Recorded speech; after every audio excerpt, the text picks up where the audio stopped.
안녕하세요. 오늘도 사연 살롱을 찾아주셔서 감사합니다. 환갑을 앞둔 여성이에요. 신은 인간이 감당할 수 있는 시련만 주신다고 했던가요? 한때는 제게 닥친 불행이 너무도 가혹해서 신이 나를 버린 게 아닐까 생각했던 적이 있어요. 사는 게 지옥이란 말이 실감날 정도로 제 인생은 온통 상처투성이었거든요. 하지만 죽을 힘을 다해 그 시간들을 버티고 나니 이렇게 생각하지도 못했던 행복을 누리게 됐네요. 그래서 인생은 한 번쯤 살아볼 만한 가치가 있는 건지도 모르겠어요. 그럼 지금부터 눈물겨운 저의 인생 사연을 얘기해 볼게요. 저희 아버지는 육군 장교였어요.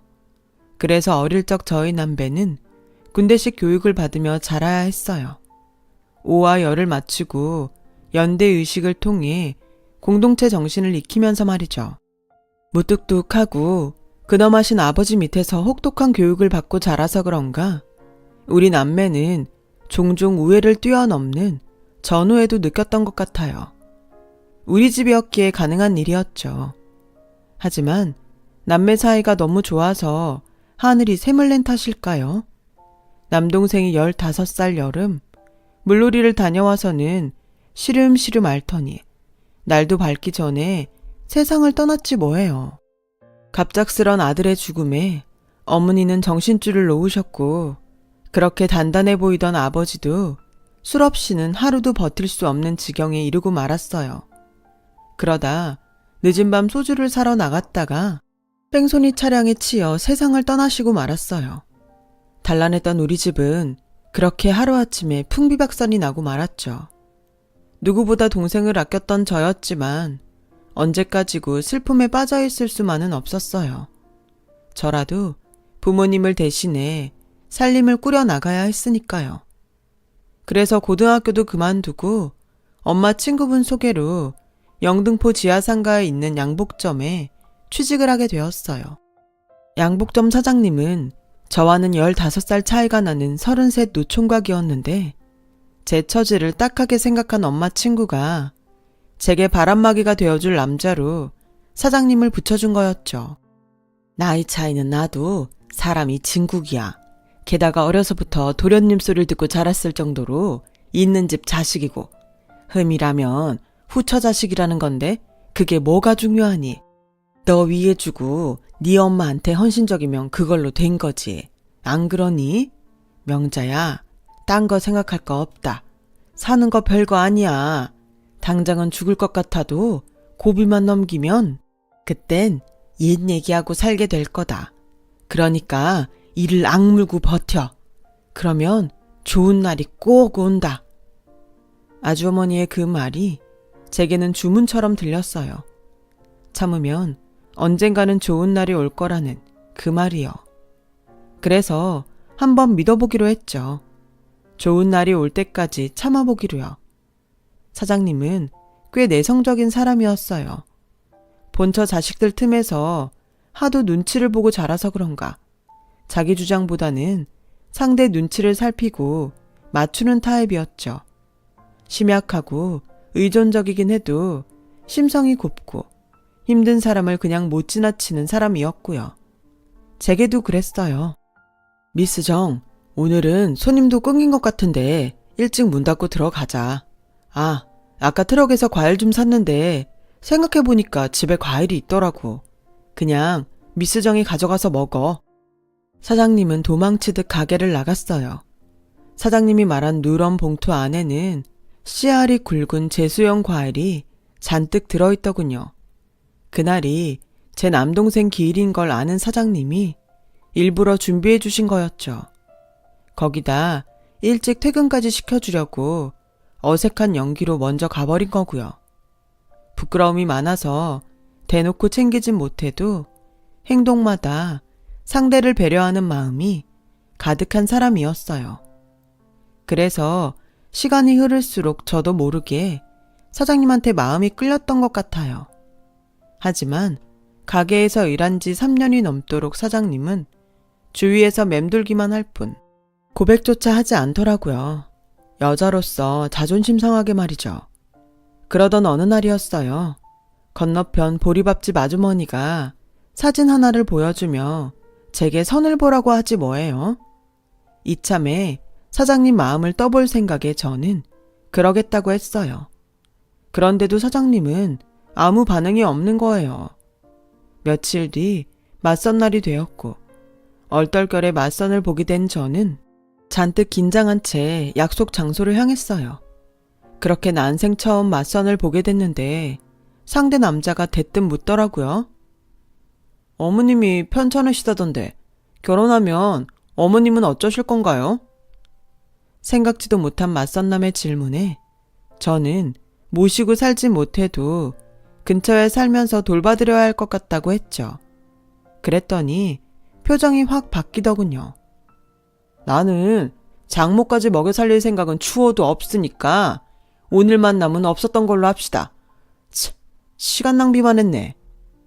남자가 혀를 차며 빈정거리던 그때 눈앞에 사장님이 나타났어요. 그리곤 제 손목을 잡으며 말했죠. 미스 정, 그냥 나한테 시집 와. 엉뚱한 사람한테 시간 낭비 말고. 내가 아들처럼 미스 정 어머님 잘 모실게. 그러니까 딴 데 한눈 팔지 말고 나 좀 구제해줘. 응? 남자답게 말은 당당히 내뱉었지만 제 손목을 잡고 있는 사장님 손은 사시나무 떨듯 벌벌 떨고 있었어요. 저를 위해 온 힘을 다해 용기를 낸 남자를 보고 어떻게 거절을 하겠어요. 그래서 창피한데도 불구하고 냉큼 결혼하자고 했죠. 그렇게 우리는 얼마 뒤 결혼식을 올렸고 남편 덕에 친정 어머니를 모시고 살 수 있었어요. 그동안 혼자서 부모님을 모시고 그렇게 살아온 저는 남편 도움으로 큰 짐을 던 기분이었죠. 거기다 결혼한 지 1년 만에 딸아이를 출산하면서 여자로서 누릴 수 있는 모든 행복을 다 누릴 수 있었어요. 하지만 행복은 오래가지 않았어요. 시아버님이 갑자기 돌아가시는 바람에 본처와 첩, 그리고 자식들까지 뒤엉킨 유산 싸움이 벌어졌거든요. 개싸움과 다를 바가 없을 정도였어요. 결국 본처인 노현동 어머님이 나서서 교통 정리를 해주셨고 그 과정에서 어머님과 남편은 유산 상속을 제대로 받지 못했어요. 받은 거라고는 그린벨트로 묶인 땅과 돈도 안 되는 농지뿐이었거든요. 결국 제 시어머니는 변호사까지 구해 소송전을 벌였지만 결국 패소했고 그나마 있던 재산도 변호사비로 왕창 까먹고 말았어요. 거기다 엎친 데 덮친 격으로 남편이 하던 양복점 옷 공장에 불이 나서 비싼 수입 원단을 몽땅 잃어버렸지 뭐예요. 그 와중에 친정 엄마까지 세상을 떠나시고 집안엔 온통 안 좋은 일 뿐이었어요. 그때부터였죠. 남편이 도박에 손을 대기 시작한 건. 부자가 되기는 어려워도 망하는 건 순식간이더라고요. 더군다나 남편의 도박빚은 순식간에 눈덩이처럼 불어서 얼마 되지 않던 전답이며 딸아이 백일반지, 돌반지까지 다 털어먹고도 사채빚이 줄줄이 달렸어요. 돈이 사람을 망친다고 그렇게 사람 좋던 남편은 예전의 모습은 온데간데 없고 술만 들어가면 폭력적으로 변해선 집안 살림을 때려 부수기 일쑤였어요. 그리고 드디어 사건이 터지고 만 거예요. 그날도 남편은 도박판에서 돈을 몽땅 잃고 술에 취해 돌아온 길이었어요. 집안에 들어서자마자 고래고래 소리를 지르며 살림살이를 부수기 시작했고 그 소리에 놀란 3살배기 딸애가 자지러지게 울기 시작하자 남편이 애한테 소리를 지르며 홧김에 재떨이를 집어 던졌는데 하필 그게 아이를 안고 있던 제 귀에 정통으로 날아들었지 뭐예요. 순간 귓속에서 찢어질 듯한 굉음이 들렸고 마치 퓨즈가 나간 것처럼 소리가 싹 사라져버렸어요. 악을 쓰며 우는 딸아이 울음소리도 저를 향해 고래고래 지르는 남편의 욕설도 아무것도 들리지 않았죠. 그저 삐 하는 소리뿐이었어요. 남편은 제가 빤히 쳐다보면서도 아무 대꾸를 하지 않자 죽일 듯 노려보며 다가왔어요. 그 모습에 순간 저는 남편을 피해 딸애를 데리고 이 집에서 도망쳐야겠다는 생각뿐이었어요. 그래서 딸애를 안은 채 남편을 피해 밖으로 달려나갔는데 순간 몸이 한쪽으로 쏠리면서 정신을 잃었어요. 눈을 떠보니 병원이었죠. 병상을 지키던 시어머니와 남편은 저와 눈이 마주치자 도둑질하다 들킨 사람들처럼 화들짝 놀랐어요. 그리고는 제게 다가와 뭐라고 하는데 글쎄 소리가 들리지 않는 거예요. 입만 뻥긋뻥긋 하는 것 같더라고요. 제가 반응이 없자 어머님은 그제야 제 상태가 이상하다는 걸 알았는지 자리에 풀썩 주저앉더라고요. 남편은 하얗게 질린 얼굴로 눈물이 그렁한 눈으로 절 바라보았어요. 그때 의사 선생님이 다가와 보드판에 글로 써가며 제 상태를 알려주었어요. 이런저런 복잡한 얘기였지만 제 눈에 선명하게 들어온 건 하나였어요.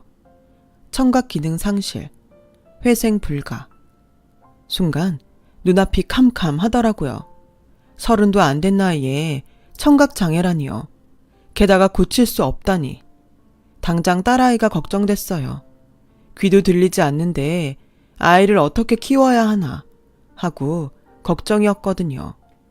이제 막 말하는 재미를 붙여가던 딸아이의 제잘거리는 목소리도 더 이상 들을 수 없다고 생각하니 미칠 것 같더라고요. 그래서 날 이렇게 만든 남편한테 달려들었어요. 그랬더니 시어머니가 저를 밀쳐내며 그러시더군요. 배은망덕한 년, 네가 감히 내 아들을 건드려? 이젠 귀까지 안 들리니 아무짝에도 쓸모없는 년이 뭐가 잘났다고 난리야 난리는. 차라리 잘됐다. 이참에 둘이 갈라서라. 네가 내 아들 옆에 있어봤자 짐밖에 더 되겠니? 애한테도 그렇지. 귀도 안 들리는 애미가 어디 애미 노릇은 제대로 하겠냐고. 어린 딸한테까지 짐이 될래? 염치가 있다면 알아서 네 발로 나가는 게 맞지. 안 그러니? 은영이는 우리가 잘 키워줄 테니 걱정 말고 네 살 길 찾아가. 아, 내 말을 알아듣기는 하는 건지. 어머님은 한숨을 푹푹 쉬셨고 남편은 입을 꾹 다문 채 바닥만 보고 있더군요. 그 모습을 보니 남편이 애처롭게 보였어요. 그 사이 늙기도 많이 늙었고 너무도 초췌하게 변해서 예전에 번듯하고 깔끔하던 도련님 이미지는 어디서도 찾아볼 수 없었거든요. 왠지 반짝거리던 사람이 나를 만나 이렇게 형편없게 변해버린 것 같아서 미안한 마음까지 들더라고요. 그래, 엄마랍시고 귀도 안 들리는 내가 딸애를 데리고 살기보단 돈 있는 시어머니 편에 맡기는 게 아이한테도 좋을지 몰라. 내 마음 편하자고 애 미래를 뺏을 수는 없는 거니까. 결국 저는 어머님께 아이를 맡기고 남편과 갈라서기로 했어요. 헤어지는 마당에 마지막으로 딸아이 얼굴이라도 보게 해달라고 부탁해봤지만 어머님은 끝내 거절하셨어요. 한 번 더 보면 더 놓기 힘들다고요.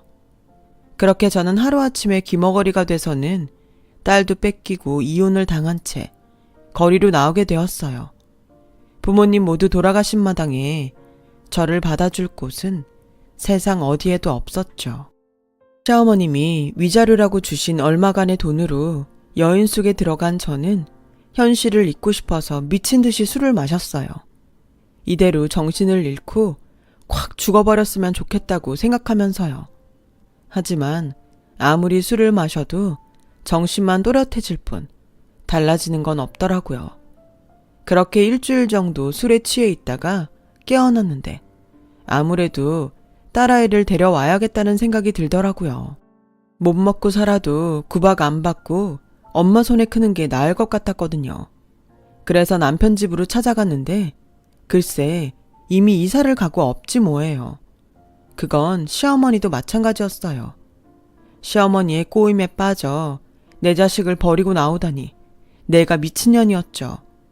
그래도 혹시 몰라서 시댁 근처 식당에 일자리를 잡곤 시어머니나 남편이 오지 않을까 기다렸어요. 하지만 1년이 지나고 2년이 지나도 그들은 돌아오지 않았죠. 식당에서 숙식하면서 월급을 꼬박꼬박 모은 덕에 3년쯤 지나고는 제 힘으로 떡볶이 포장마차를 차릴 수 있었어요. 국민학교 앞에 자리를 잡고 본격적으로 장사를 하게 되었죠. 아침나절에 그날 장사할 재료를 손질해 두었다 아이들 방과 시간이 되면 본격적으로 장사를 시작했어요. 포장마차도 목이 좋아야 장사도 잘 되는 법이라서 좋은 자리를 선점하려면 남들보다 일찍 나와야 했어요. 그래서 채소나 그 밖의 재료가 떨어지면 꼼짝없이 발이 묶여서 난감하곤 했는데 식당 일 할 때부터 알고 지내던 채소 트럭 사장님이 직접 배달을 와주어서 한시름 놓을 수 있었어요. 그날도 대파가 떨어져서 채소 트럭을 찾아갔는데 글쎄 보조석에 웬 사내아이가 잠들어 있는 거예요. 한 7살쯤 됐을 법한 아이였어요. 새우처럼 쭈그려서 잠든 모습을 보니 어쩜 그리 마음이 짠하던지 마치 제 딸아이를 보는 것 같았어요. 내 딸도 지금쯤이면 유치원에 갈 나이가 됐겠다 싶더라고요. 그래서 또래인 사내 아이한테 정을 주게 되었던 것 같아요. 이혼 후 혼자 아들을 키우던 채소트럭 사장님은 종종 제 포장마차 옆에 트럭을 세워두고는 은행 일이나 관공서 일을 처리하러 가곤 했어요. 그럴 때마다 저는 트럭에 혼자 남아있는 아이를 불러다가 떡볶이도 먹이고 간식도 챙겨주곤 했고요. 어린애가 엄마 정이 그리웠는지 저를 곧잘 따르더라고요. 그렇다 보니 아이로 인해 저와 채소트럭 사장님은 가까워지게 됐어요. 쉬는 날엔 저희 집에 와서 남자 손이 필요한 것들을 손봐주시기도 하고 저는 두 사람이 먹을 밑반찬을 만들어주곤 했죠. 그리고는 얼마 뒤부터 살림을 합쳐서 살게 되었어요. 둘 다 한 번 실패한 경험이 있어서 그런가 결혼식은 따로 하지 않았고 아이가 혼란스럽지 않게 엄마라는 호칭도 강요하지 않았어요. 그렇게 우리는 가족이 되어갔어요. 귀도 들리지 않는 저를 위해 자신이 엄마의 귀가 되어주겠다는 고마운 아들 덕분에 저는 오랜만에 사는 재미를 느낄 수 있었어요. 아들은 수업 시간이 끝나면 어김없이 떡볶이 포장마차로 와 귀가 안 들리는 저를 대신해 주문을 받아주곤 했어요. 시키지 않아도 지가 알아서 척척 해주는데 그렇게 예쁠 수가 없었죠. 게다가 공부도 곧 잘해서 따로 학원을 보내지 않았는데도 수학 경시대회에서 상도 타오고 성적도 늘 올수였어요. 웃고 살 일이 없을 줄 알았던 내 인생이 아들 덕분에 풍요로워질 줄 누가 알았겠어요. 내가 이 아이를 통해 기쁨을 느끼는 것처럼 누군가도 내 딸을 통해 삶의 기쁨을 누릴 수 있기를 바랄 뿐이었죠. 그렇게 될 수만 있다면 제 인생이 헛되진 않을 것 같았어요. 아들이 중학교에 들어갈 무렵 저는 떡볶이 포장마차를 그만두고 교회에 고깃집을 차렸어요.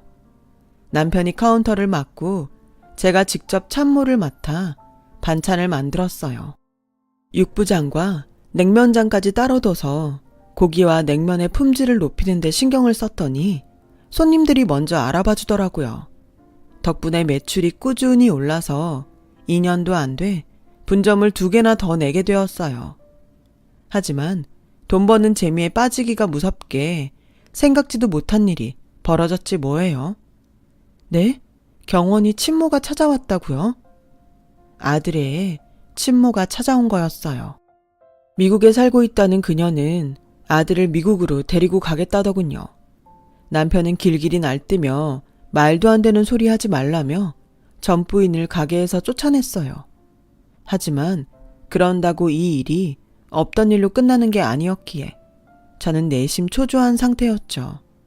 그런데 아들 녀석이 그런 제게 와서 이러는 거예요. 엄마, 제가 떠난다고 엄마랑 내가 모자 사이가 아닌 건 아니잖아요. 그래서 말인데요. 저 미국에 갈게요. 남들은 돈 주고도 유학을 가는데 돈 한 푼 안 들이고 갈 수 있는 기회를 왜 놓쳐요? 4, 5년 정도 유학 보낸 셈 치시고 마음 놓고 편히 보내주세요. 스펙 제대로 쌓고 와서 제가 엄마 잘 모실게요. 아들의 그 말에 안심이 됐어요. 그래, 뺏기는 것도 아니고 내 새끼 공부하러 간다 생각하면 되는 걸 뭐하러 속을 끓여. 그래서 남편한테 좋게 보내주자고 했어요. 처음엔 강하게 반대하던 남편도 아들의 마음을 전해 듣고는 더는 반대를 안 하더라고요. 그렇게 아들을 친모와 함께 미국으로 보낸 저는 한동안 상실감에 가슴이 텅 빈 것 같았어요.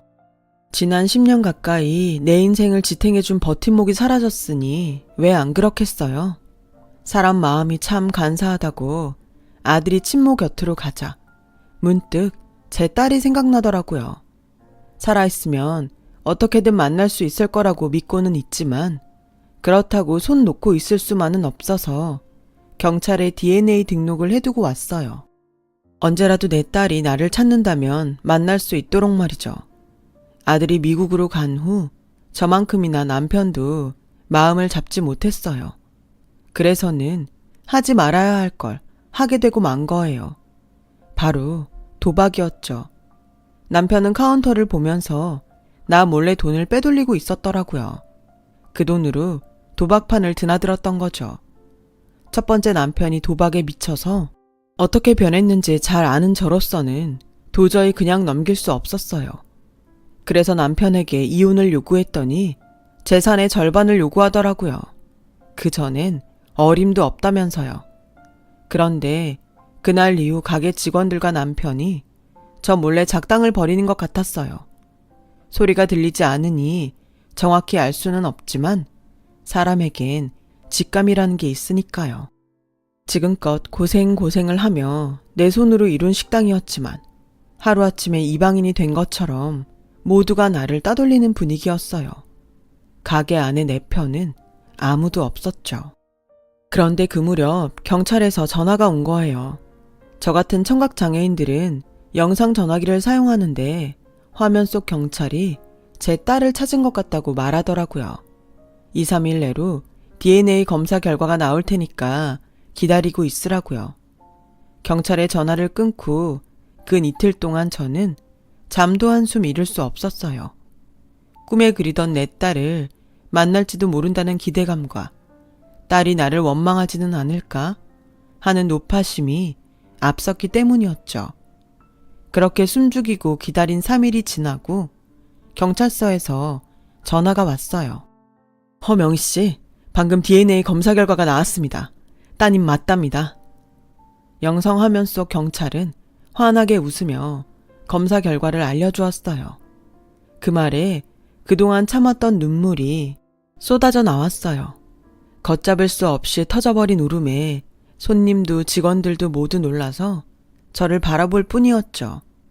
경찰은 경찰서로 와달라고 했어요. 제 딸도 곧 도착할 거라고요. 그래서 장사고 뭐고 다 팽개치고 경찰서로 달려나갔어요. 도착해보니 만삭의 새댁이 복도에서 초조한 표정으로 서 있더라고요. 한눈에 제 딸 은영이라는 걸 알 수 있었어요. 언뜻 저와 애 아빠의 얼굴을 볼 수 있었거든요. 딸애도 저를 발견하고는 알아보는 듯 했어요. 서로를 바라보며 복도를 따라 걸어가는 그 짧은 순간이 마치 30년 세월처럼 길게 느껴지더군요. 엄마? 엄마 맞죠? 그쵸? 엄마! 딸애는 무거운 배를 움켜쥐고는 제게 다가와 와락 안겼어요. 안아보니 확실히 알겠더라고요. 내 딸 은영이라는 걸요. 우리 모녀는 떨어져 지낸 시간이 길었던 만큼 한참을 부둥켜 안고 서럽게 울었어요. 그러는 사이 딸아이는 저를 향해 많은 말들을 쏟아냈지만 안타깝게도 저는 그 말을 알아들을 수 없었어요. 입모양을 봐야 읽어낼 수 있으니까요. 그래서 더 가슴이 무너지더라고요. 딸애는 경찰한테 내가 청각장애인이란 얘기를 들었는지 제 얼굴을 보며 천천히 말을 이어나갔어요. 엄마, 보고 싶었어요. 난 한순간도 엄마를 잊은 적 없어요. 엄마를 미워한 적도 없어요. 그러니까 미안해하지 마세요.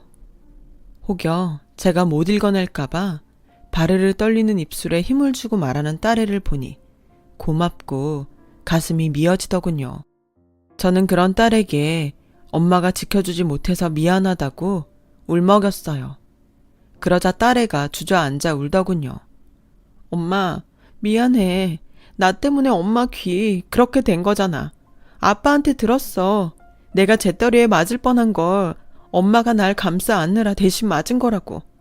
미안해, 엄마. 나만 아니었으면 수십 년을 이렇게 살지 않아도 됐을 텐데. 딸아이는 복받치는 감정을 주체하지 못하고 서럽게 울어댔어요. 그러다가 호흡이 빨라지기 시작했고 양수가 터져 다리 사이로 흘렀어요. 그리곤 까무라치듯 기절해버렸어요. 그 모습에 정신이 번쩍 들더군요. 내 딸이 잘못될지 모른다는 생각에 어디서 그런 힘이 났는지 정신을 잃은 딸애를 들쳐업고 내달렸어요. 살려주세요. 내 딸 좀 살려주세요. 미친년처럼 딸애를 업고 소리친 바람에 경찰들이 달려나와 나와 딸애를 병원으로 이송해 주었어요. 그리고 무사히 출산을 할 수 있었죠. 3.4kg의 사내 아이였어요. 딸애는 출산을 하는 내내 내 손을 꼭 잡고는 엄마도 자기를 낳을 때 이렇게 힘들었냐며 낳아주셔서 감사하다고 하더군요. 그 말에 지난 세월의 서름이 눈 녹듯 사르르 녹는 것 같았어요. 딸의 출산 소식을 듣고 달려온 사위는 저를 향해 넙죽 절을 하더군요. 넉살이 어찌나 좋은지 처음 만나는 저에게 장모님 해가면서 살갑게 구는데 참 예쁘더라고요. 이래서 사위 사랑은 장모라고 하나 봐요. 저는 딸아이 산후조리를 돕기 위해 짐을 챙겨 딸의 집으로 향했어요. 모처럼 엄마 노릇 좀 해볼 참이었죠. 그런데 이놈의 귀 때문에 오히려 내 딸과 손주를 위험에 빠뜨릴 뻔했지 뭐예요. 기저귀를 삶는 냄비를 가스불에 올려놓고는 애 목욕을 시키느라 하마터면 집에 불을 낼 뻔한 거예요. 방에서 딸애가 아무리 나를 불러도 저는 그 소리를 들을 수 없었죠. 결국 딸애가 기다시피 하며 방에서 나와 가스 차단기를 내렸다더군요. 어찌나 미안하던지. 그런데 이 일로 인해 엉뚱한 기적이 일어났지 뭐예요. 그날의 일을 전해들은 사위가 언젠가 인터넷 기사로 읽은 인공와우 수술에 대해 들려준 거죠. 후천적 난척인 경우엔 인공와우를 통해 다시 소리를 들을 수도 있다더라고요. 사위는 혹시 모르니 당장 자기랑 병원에 가보자며 덜컥 예약부터 했어요. 그래서 며칠 뒤 사위와 병원을 찾았고 거기서 기적 같은 소식을 들었어요. 가능합니다. 왜 진작 안 오셨어요? 허명희 씨의 경우 일찍 오셨다면 적어도 10수년은 난청인으로 살지 않아도 됐을 텐데 의사인 제가 더 안타깝네요. 의사 선생님은 안타까워하면서 대신 자신이 책임지고 수술을 잘 해내겠다고 하셨어요. 그렇게 저는 번갯불에 콩 볶듯 바로 수술을 하게 되었어요. 물론 이전에 들었던 소리와 조금 달라서 이질적이긴 했지만 금세 적응이 됐어요. 잃었던 딸도 찾고 청각도 찾았으니 더 바랄 게 없을 정도였죠. 그런데 그 무렵 미국에 가 있던 아들한테 연락이 온 거예요. 아들은 영상 전화에 대고 제가 잘 알아듣도록 또박또박 말을 이어갔어요. 결혼할 사람이 생겼다며 상견례를 하자더라고요. 저는 일단 제 귀 상태를 알려야 할 것 같아서 알았다고 하곤 말을 이어가려는데 그때 아들이 화면 밖에 친모와 대화하는 소리가 들린 거예요. 어머? 지금 통화 중이야? 내 목소리 들어가서 어떡해? 상관없어. 이 여자 귀 안 들리잖아. 엄마, 한 3천만 먼저 달라고 해볼까? 며느리감이 앱에서 산부인과 다녀야 한다고 뻥치면 줄 것 같은데. 미국은 병원비 비싸다고 하면 돼. 그래도 3천이나 부르면 믿겠니? 300이면 모를까. 귀머거리지 바보는 아니잖아. 바보 맞아. 아빠랑 나랑 지금까지 자기를 이용해 먹는데도 15년을 속고 사는 것 좀 봐. 그게 바보 아니면 뭐겠어? 이참에 유산도 미리 땡겨달라 해볼까? 멍청해서 아마 줄걸? 세상에, 내가 그동안 인간이 아니라 괴물을 키웠네요. 어떻게 이런 개놈일 수가 있는 건지. 화면 밖에서 치모와 실컷 제 흉을 보던 아들이 다시 화면 안으로 돌아왔어요. 그리고는 아무 일 없다는 듯 다정히 엄마 하고 부르더니 아까 지엄마랑 실컷 짰던 잊지도 않는 며느리 얘기를 꺼내더군요. 그리고는 병원비 쪼로 3천만 원을 빌려달라고 했어요. 그래서 저는 한술 더 떠서 그랬죠. 이참에 며느리감 데리고 한국에 잠깐 들어오라고요. 사람이 언제 어떻게 될지 모르는데 나중에 유산으로 주려던 거 미리 좀 떼어주겠다고요. 가정도 꾸려야 할 텐데 돈이 필요할 거 아니냐고 했더니 의심 하나 안 하곤 바로 오겠다고 하더라고요. 그리고 며칠 뒤 LA에 사는 아들은 마치 옆 동네에 사는 사람처럼 바로 달려왔더라고요. 그리고는 제가 듣는 줄도 모르고 가짜 며느리 역을 맡은 아가씨한테 제 흉을 봐가며 연기를 해댔어요. 그리고 드디어 아들에게 흰 서류 봉투를 건넸죠. 땅 문서 혹은 건물 문서 정도 되는 줄 알고 신이 난 아들은 봉투를 열고 서류를 꺼내보더니 얼굴이 하얗게 질렸어요.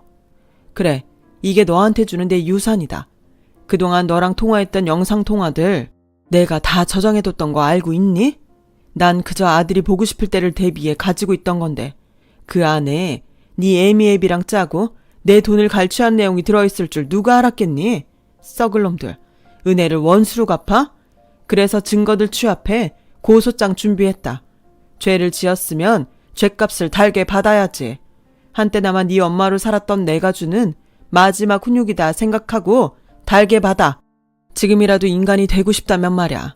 변호사 말이 니들 입으로 고스란히 죄상을 부른 덕에 재판이 쉬워질 것 같다고 하더구나. 하여간 온 가족이 멍청하긴. 참, 네 아빠와도 이혼소송 들어갔으니까 앞으로 부모지간으로 만날 일은 절대로 없을 거다. 저는 아들과 가짜 며느리를 집에서 내쫓았어요. 그리고 가게 CCTV를 돌려보며 그간 남편이 저지른 횡령과 성추행, 그 밖에 불법성이 다분한 것들을 추려 담당 변호사에게 건넸어요. 이혼 소송에 쓸 증거들로요. 그리고 지난달부터 딸아이 내외를 제가 사는 아파트로 불러들였어요. 같이 사는 건 아니고 2층 아래에 집을 마련해 주었죠. 아이도 태어났는데 좋은 환경에서 키울 수 있게 돕고 싶었거든요. 비록 오랜 시간 믿었던 남편과 아들한텐 배신을 당했지만 가슴에 묻어두었던 딸과 다시 만나 새 가정을 이루게 되었어요. 이제는 헤어지지 않고 알콩달콩 행복하게 살아보려고요. 고생 끝에 찾아온 인생의 낙이니까요. 저 이제 조금 행복해도 되는 거겠죠? 지금까지의 일들 깨끗하게 잊고 제 인생 새로 시작하는 마음으로 살아보렵니다. 제 사연을 들어주셔서 감사드려요. 들어주신 모든 분들 일상에 감사함이 가득한 하루하루 되시길 바라고 건강이 최고입니다. 건강하세요. 여러분, 사연 댓글에 응원과 현명한 조언 부탁드려요. 좋아요와 구독은 저에게 큰 힘이 됩니다. 오늘도 좋은 일 가득하세요.